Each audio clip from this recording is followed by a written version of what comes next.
भक्ति की वाणी 417। खिलौने न दे प्यार दे, तुझे जानू अपना मानू। खिलौने न दे प्यार दे, तुझे जानू अपना मानू।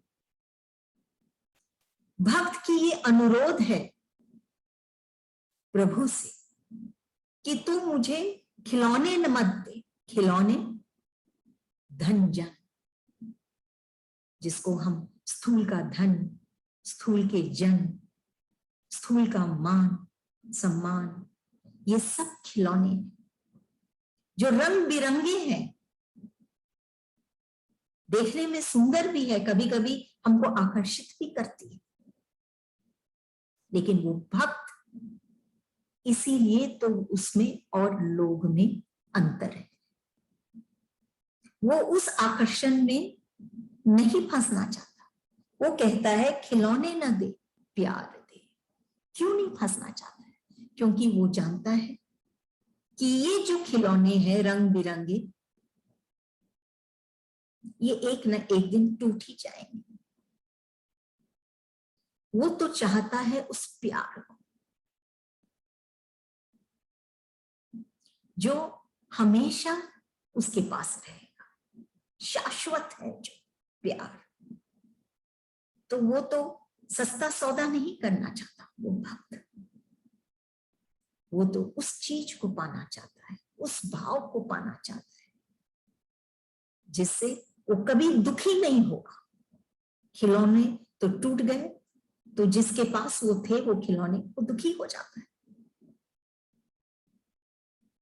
कभी वो धन कम हो गया, खो गया, कभी वो मान सम्मान से गिर गया, उसके पद से उसको उतारा गया। बहुत कारण है कि वो दुखी हो जाता है। इसीलिए वो भक्त उस चीर प्रेम, उस शाश्वत प्रेम को पाना चाहता है जिससे वो कभी भी वंचित नहीं होगा। तभी वो अपने प्रभु से कहता है कि खिलौने न दे प्यार दे। और अधिकतर लोग इस संसार में ये खिलौने ही चाहते हैं, उसी को ही वो अपने पास, उसी के लिए वो इच्छुक होते हैं। वो जानते नहीं कि ये रंग बिरंगे खिलौने तो है, देखने में आकर्षण भी है, लेकिन ये समय विशेष के लिए, थोड़े दिन के बाद ये टूट जाएंगे। जैसे इंग्लिश में हम कहीं पे पढ़े थे, never design your character like a garden. मतलब अपने चरित्र, अपने इस इच्छाओं को, अपने भीतर को ऐसे मत बनाओ जैसे एक बगीचा होता है। बगीचे में क्या है? रंग बिरंगे फूल है, सब कुछ है, लेकिन उस पर लोग चलते हैं। जब हम इन खिलौनों में हम जब रम जाते हैं और हम यही चाहते हैं, तो हम देखते हैं कि हम बहुत कष्ट पाते हैं। लोग उस पर उसका फायदा भी उठाते हैं, हमारे धन का, मान सम्मान का, इन खिलौनों का, और हमारे ऊपर उनका शासन होने लग जाता है। बल्कि हम अपने भीतर को ऐसे डिजाइन करें जैसे ये आकाश है, जैसे ये आसमान है, कैसे एकदम खाली,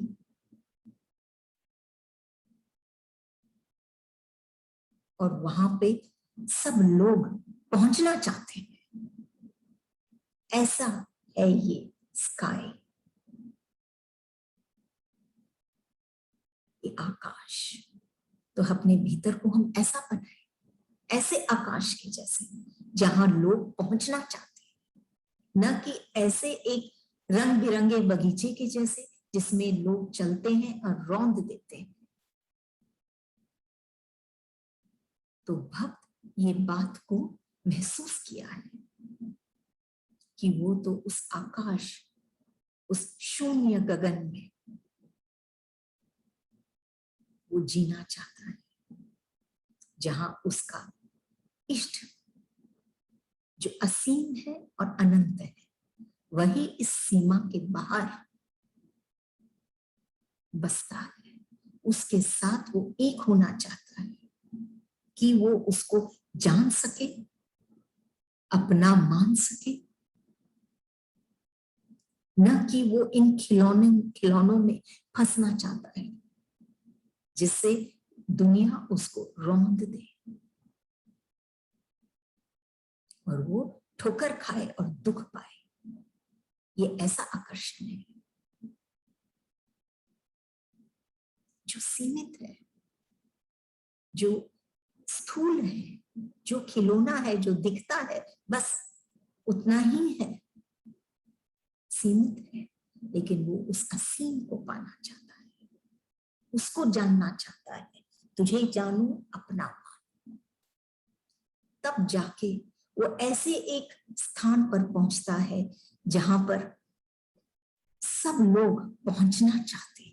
ऐसे आकाश में, ऐसे शून्यता में,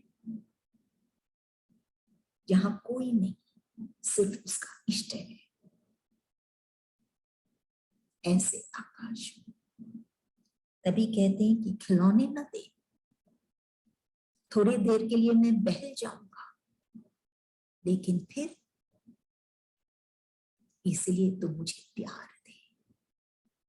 प्यार पाने से ही उसका ये जो हृदय है वो असीम हो सकता है। इस सीमित शरीर में भी वो हृदय असीम हो सकता है। उसका हृदय आकाश में वो अपने इष्ट से मिल सकता है। उस ओम में, उस जो ब्रह्मांड में जिसका निरंतर जाप चल रहा है, ऐसे एक ध्वनि में, ऐसे एक धुन में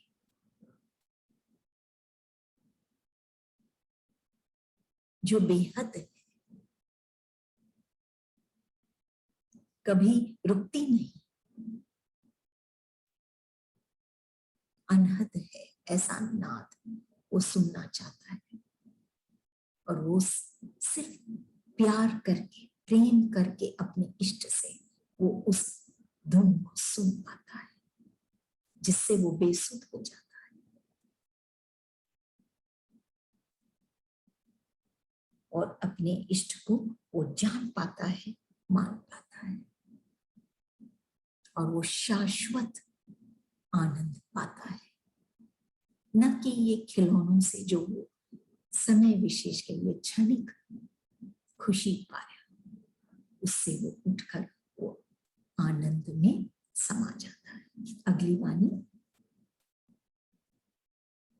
418। प्रतिदिन अमावस्या ही है जहां अंधकार देखा, तेरा पूर्ण चंद्र मुख छिपा न देखा। प्रतिदिन अमावस्या ही है जहां अंधकार देखा। स्थूल जगत में हम देखते हैं कि एक एक दिन महीने में ये अमावस्या आती है, जिस दिन चांद दिखता ही नहीं, चारों तरफ अंधेरा रहता है। गुरुदेव क्या कहना चाह रहे हैं?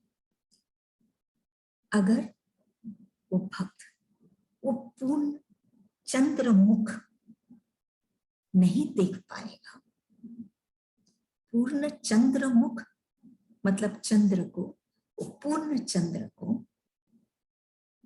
वो नहीं देख पाएगा, तब तक उसके जीवन में हर रोज अमावस्या ही रहेगा। ऐसे तो एक एक दिन आती है, लेकिन उसके जीवन में हर वक्त अमावस्या, अंधकार है। और अंधकार में रहने से क्या होता है?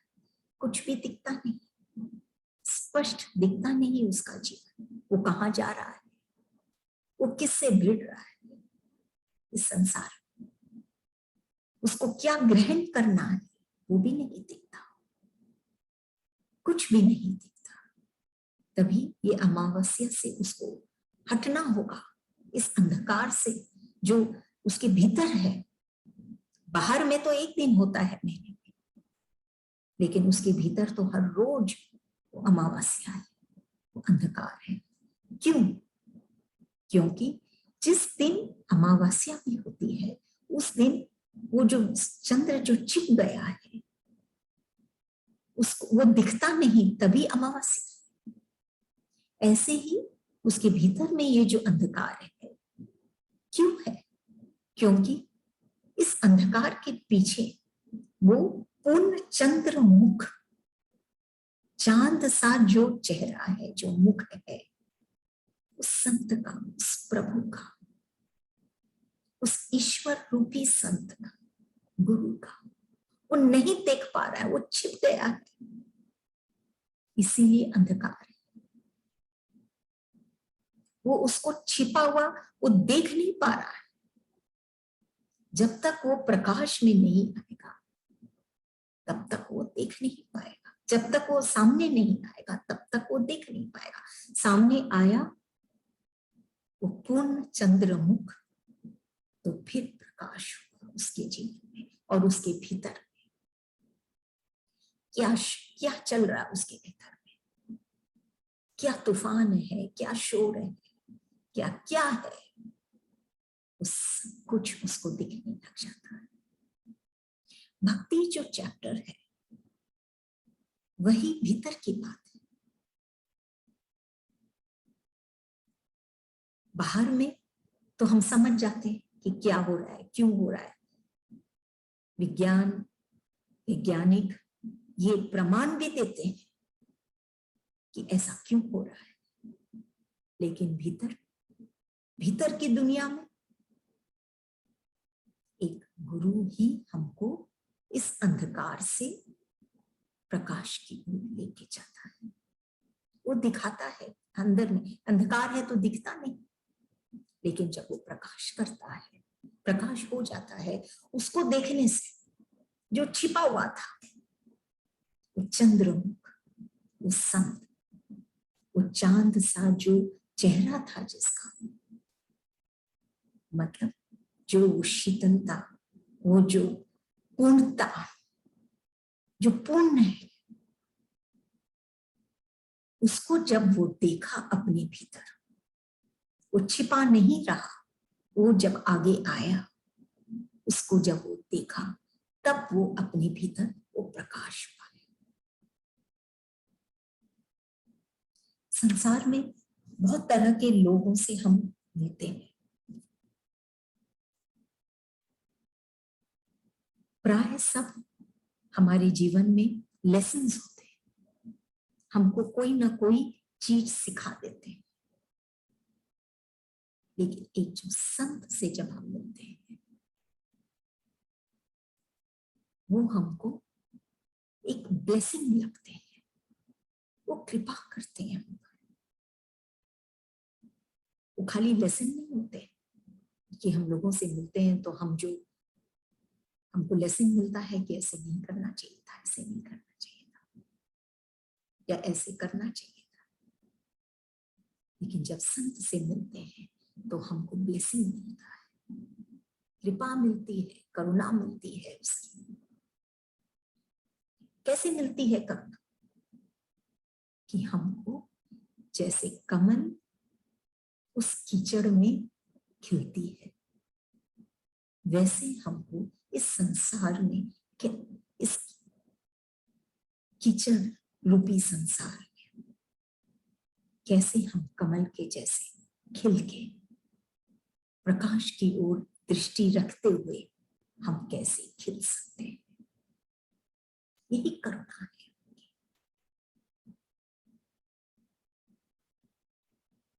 कि यहाँ रहते हुए भी हमको वो खिलाता है।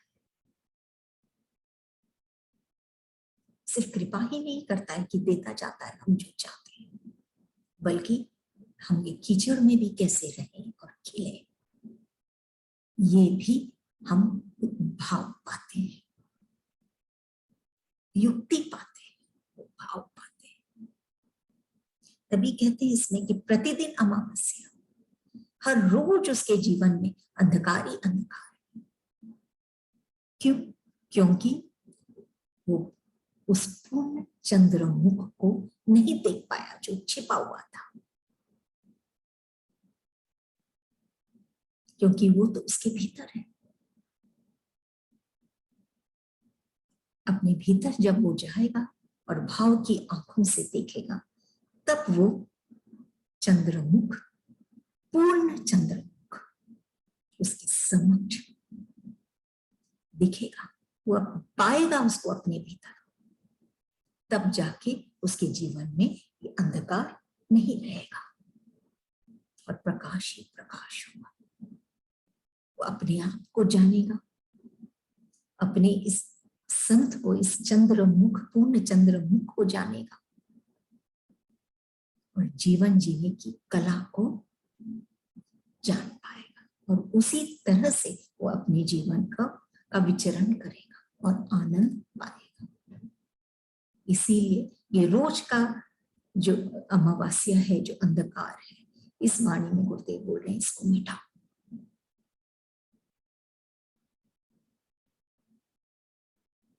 अपने जीवन को देखो, अपने भीतर में देखो, उस छिपे संत को, प्रभु को पाओ कि तुम्हारा जीवन प्रकाशित हो, तुम्हारा मन प्रफुल्लित हो, तुम्हारे जीवन में उत्साह और उमंग, न कि अंधकार, दुख, चिंता। अगली वाणी 419। दुनिया कहती मुझे मान, तू ही बता तुझे मानू या तेरी दुनिया। भक्त की विडंबना कि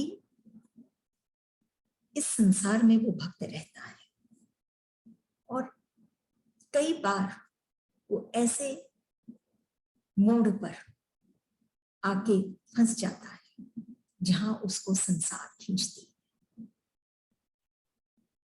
और कहती है कि उसे मान, वो जो संसार कह रही है उसको मान। तू ही बता तुझे मानू या तेरी दुनिया। तब ये सवाल है उसके भीतर, एक सवाल उठता है कि तू बता। अपने इष्ट से पूछता है, अपने प्रभु से पूछता है, तू ही बता तुझे मानू या तेरी दुनिया को। क्वेश्चन है, क्वेश्चन पे छोड़ा हुआ है वाणी, छोड़ी हुई है वाणी। तो किसको मान? अगर वो इष्ट को मानता है, अपने प्रभु को मानता है, प्रभु की बात मानता है, तो वो बहता रहेगा।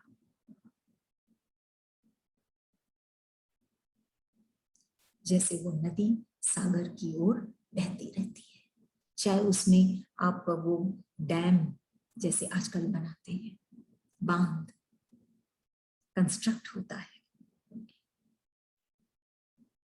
कि वो पानी को रोक पाए और उस पानी को दूसरे कामों में ले। जब वो नदी सागर की ओर बहना चाहती है, उस चाह को वहां पर रोक दिया जाता है। लेकिन एक तीव्र जो भक्त है, जिसमें वो जुनून है, वो रुकता नहीं, चाहे कितने ही बांध बन जाए। उसके भीतर में जो तूफान है ईश्वर को पाने के लिए, वो बांध उसको रोक नहीं पाती है। वो फिर भी अपने इष्ट तक पहुंचना ही चाहता है और पहुंच ही जाता है। ऐसा है वो भक्त। तुझे मानू या तेरी दुनिया। और अगर वो दुनिया को मानने लग जाएगा, दुनिया की बात सुनने लग जाएगा, तो वो दुनिया ही उसके जीवन को कंट्रोल करेगी। जैसे वो बात, और उसकी जो इच्छा है वो पूर्ण नहीं होगी। कौन सी? कि मुझे सागर से मिलना है, मुझे अपने ईश्वर से मिलना है, अपने इष्ट से मिलना है। इसीलिए वो ये सवाल उठा रहा है कि तुझे मानूं या तेरी दुनिया को। वो अगर प्रभु को मानता है, एक हो जाता है अपने इष्ट के साथ, तो स्वतः ही दुनिया उसकी हो जाती है, दुनिया झुक जाती है उसके चरणों में, क्योंकि ईश्वर तो वो परम सत्य है। एक हम कहते हैं सत्य और एक हम कहते हैं परम सत्य। सत्य कैसे, अगर उदाहरण के रूप में इसको समझना हो, तो सत्य वो है जैसे राम भगवान है, वो सत्य है, मर्यादा में रहते थे।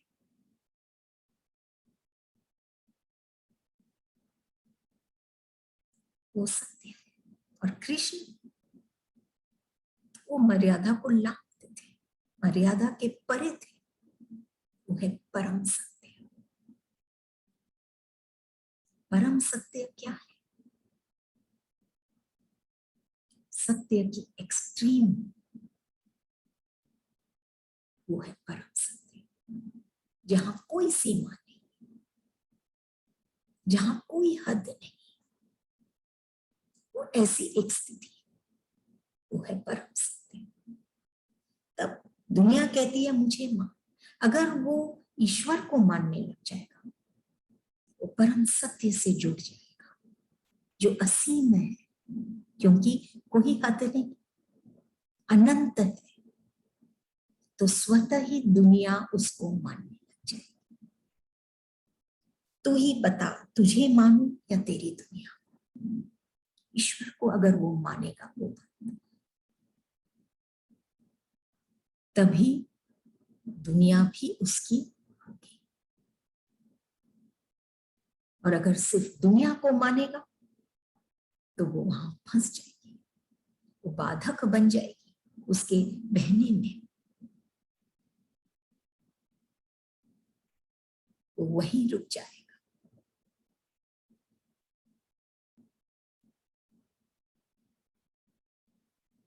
क्योंकि इस संसार में सार तो ईश्वरी है, नहीं तो असार है।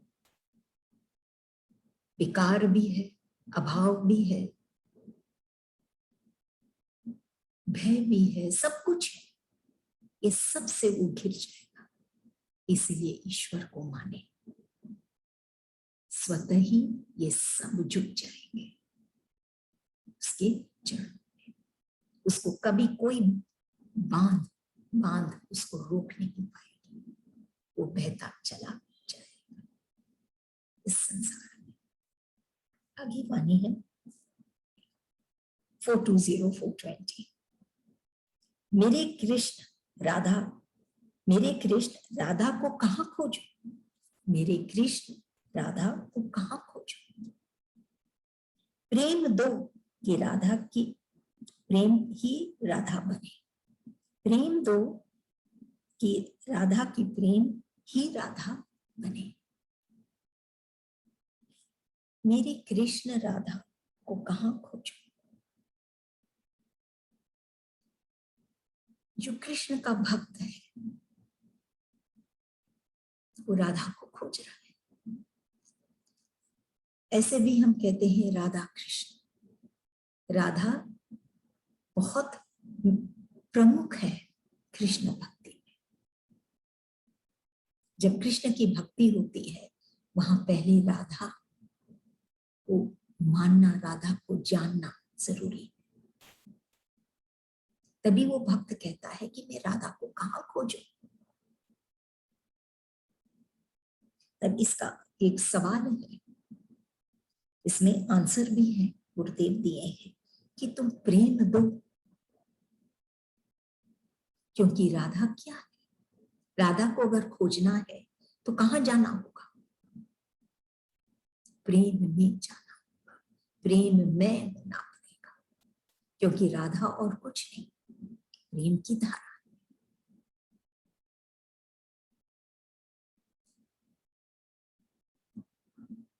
और कृष्ण के आकर्षण, जैसे वो सागर आकर्षित करती है उस नदी को, वैसे ही कृष्ण आकर्षित करते हैं इस प्रेम की धारा को। जो भी ये प्रेम की धारा में बहने लग जाएगा वो स्वतः ही कृष्ण की तरफ आकर्षित होगा। कृष्ण में वो आकर्षण है कि वो प्रेम को अपनी ओर खींचे। प्रेम तो कि राधा की प्रेम का प्रेम ही राधा बने, कि राधा का जो प्रेम है ये ही राधा है। अगर राधा को खोजना है तो प्रेम में बहना पड़ेगा।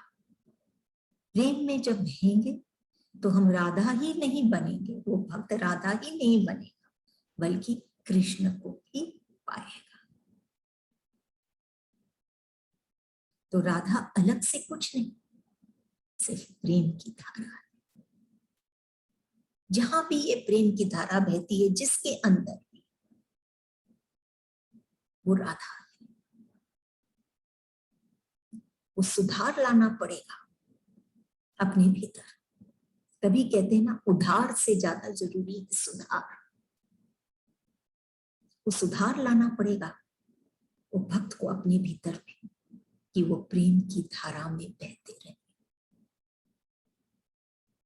नहीं तो वो बार बार रुक जाता है। और ये सुधार कौन ला सकता है उसके भीतर, कि ये जो विष से भरा हुआ ये जो हृदय था, ये मन था, चंचल जो था, मेला जो था, इसमें सुधार के कौन ला सकता है। जैसे उदाहरण के रूप में अगर हम लें तो कितने बूंद, हजारों बूंद मिलते हैं तब जाके सागर बनती है। हजारों ईंट जुड़ते हैं तब जाके कोई भवन का निर्माण होता है। लेकिन इस सुधार लाने के लिए हमारे भीतर, ये निर्माण लाने के लिए हमारे भीतर सिर्फ एक संत बस है। जब एक संत हमारे गुरुदेव जैसे को हम अपने भीतर अनुभव करें, अनुभूति पाए, उनकी एहसास हो उनको, तो ये सुधार स्वतः ही हो जाती है। और ये मेला मन, ये चंचल चित्त, ये वो प्रेम की धारा में बहने लग जाता है। ये परिवर्तन आ जाता है। प्रेम की धारा में बहे जो वो राधा, और स्वतः ही कृष्ण के समक्ष वो अपने आप को, वो धारा जैसे वो सागर में समा जाती है, वैसे ही वो भक्त अपने इष्ट में समा जाता है।